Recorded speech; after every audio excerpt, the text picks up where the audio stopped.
Jo venia d'una família que ni tenia càmping, ni era accionista de cap càmping, i a més no havia anat jo mai de càmping abans. O sigui que amb 19 anys tenia un tio que treballava de professor d'esquí nàutic al càmping Toro Bravo, a Barcelona, i em va dir: Joan Carles, vine a veure això, que veus que t'agradarà. I sí, efectivament, vaig anar allà i va ser un enamorament, un fletxasso, que es diu, no? I des d'aquell dia que em dedico al càmping. L'any següent ja vaig començar a treballar a càmpings i anar treballant a diferents càmpings fins a arribar aquí. A l'any 80 em van oferir portar un càmping, ser director de càmping. Ho vaig acceptar, indudablement, no? I vaig passar al Nàutic al Matà. Allà vaig estar 10 anys, justos, i des de l'any 91, que amb uns amics vam poder comprar aquest càmping, i estic aquí, porto 34 anys aquí. O sigui, en total, 53 anys dedicat al càmping, no?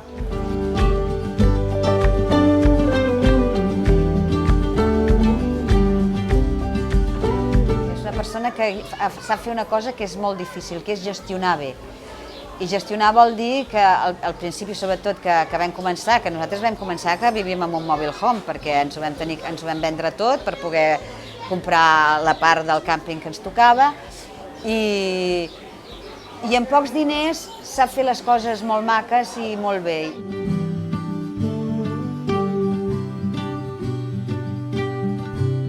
He tingut la sort que al meu fill li agrada aquest tema, i sembla que serà també el seu futur, no? I clar, jo estic content per això, de cares a que hi ha una continuïtat, tota la teva obra continua.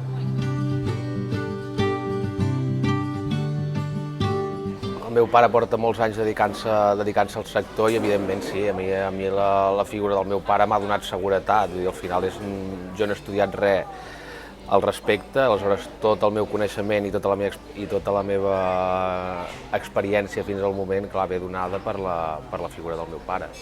La dedicació plena des de primera hora del matí fins a última hora de la nit, vull dir, és una vida dedicada 100% al càmping i al món del càmping en general.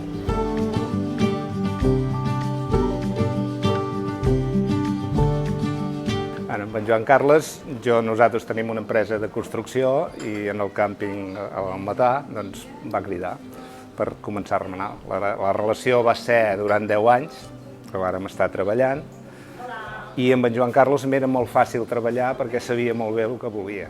O sigui, com tu, professionalment, quan et diuen això i això, vas de dret i ets molt eficient. I així vàrem estar 10 anys. I llavors, el 92, que vam venir a les Olimpiades, em diu plega't del càmping al Matà i me'n vaig a treballar per les Olimpiades. I al marxar li vaig dir, Joan Carlos, si mai muntes un càmping o vols comprar un càmping, digue-m'ho. Joan Carles, a part de ser